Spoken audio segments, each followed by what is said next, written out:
As the semester wraps up for Chadron State College, I got a chance to speak with Dr. James Powell.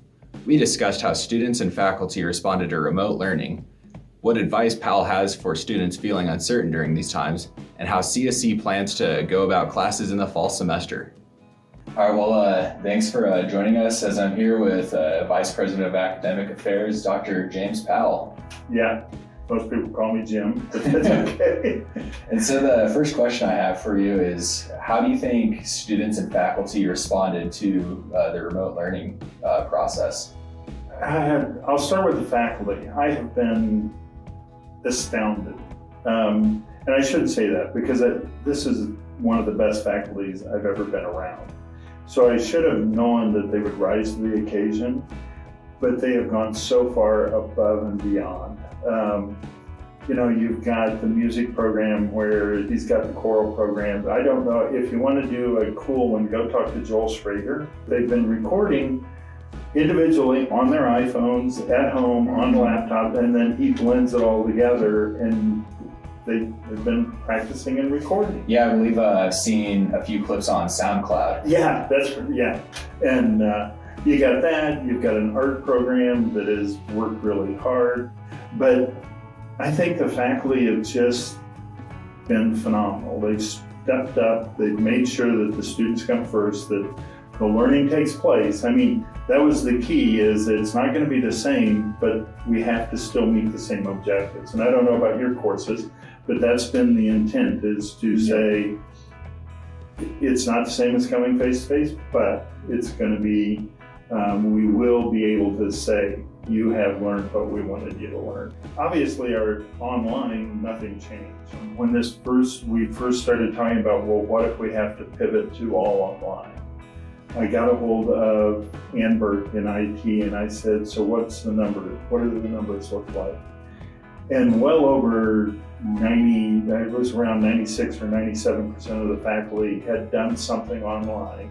Now, maybe not an entire class, but if you think about most of your classes, the grades are in Sakai, or the assignments are in Sakai, or there's a chat board in Sakai. So most of the faculty had used Sakai for some form of distant or online aspect of their classes.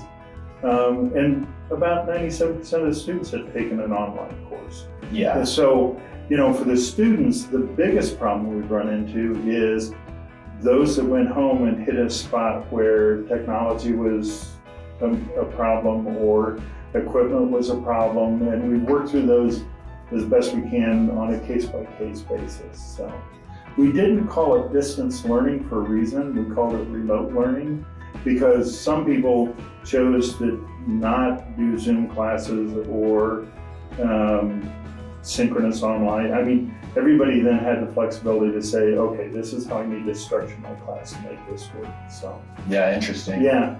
The only bad part for me has been, I really miss people on campus. I mean, you look out this window and I'm used to about this time of day, there's just streams of people going by. And yeah, it's been crazy not just seeing so many familiar faces. Yeah. So then that brings me to my next question is, what advice would you have for students who may be feeling uncertain about just these times? For graduating seniors, you got to be looking out there going, wow, what's the world going to look like when I get out there and start looking for a job? I wish I had good advice for you then, except that, it always gets better. After 2008, it got better. You just hang in there. We've prepared you well. Just, you have to be a little flexible, I think, to say, okay, it may not be the perfect job I thought I was going to get, but I'm going to get a job, because that's what we prepared you to do. For students coming back, we are planning to come back face-to-face in the fall. Campus is going to look a little different depending on what restrictions are in place. But we're planning several different scenarios about how can we make sure that we still do face-to-face classes and get that 6-foot distance. Or if they say you can only put 10 in a room, which is the current restriction, what will that look like? We've got larger spaces we may have to utilize to spread people out. We're not the only higher ed institution that is doing this, where there's all kinds of webinars going on right now. People are in chat groups saying, what if you did, what about this, what about this? And some of the scenarios that I think might work well for us is, for example, for our psych class in Miller, that typically takes place in the one room at the east end of the building. Well, there's 2 rooms there. So maybe if we can only put 10 in a room or have to maintain 6 feet, we have 2 rooms and they teach in one and Zoom to the other. And then the next time you go on to this one and teach face to face and you Zoom to this one, both classes would have access to the instructor every day before or after class.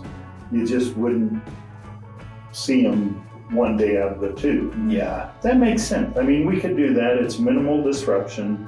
But, we'll have to think about what's the library space look like? What's the cafeteria look like? Mm-hmm. What do dorms look like if we can't share dorm rooms and everybody gets a single? So there's all kinds of things we'll work through this summer, but for the students, we're going to be here, we're going to be open, we're going to make this work. My next question and final question is, how do you unwind at the end of the day? Well, my 2 granddaughters won't see this, so I can say, right now I've been building Harry Potter wands. Oh, cool.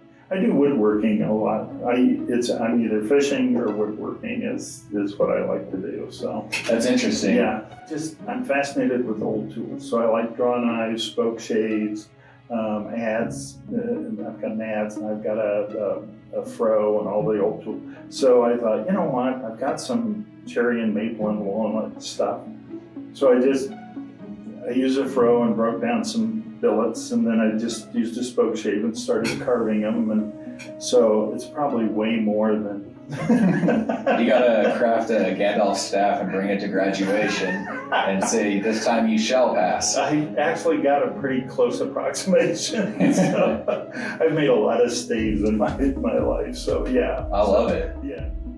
And a special thanks to Dr. Powell for taking the time to discuss the current situation at CSC, along with its future plans for the fall semester. And be sure to check out Chadron State College's YouTube channel to catch the first ever virtual graduation ceremony honoring the class of 2020. For Chadron State College, I'm Devin Fulton.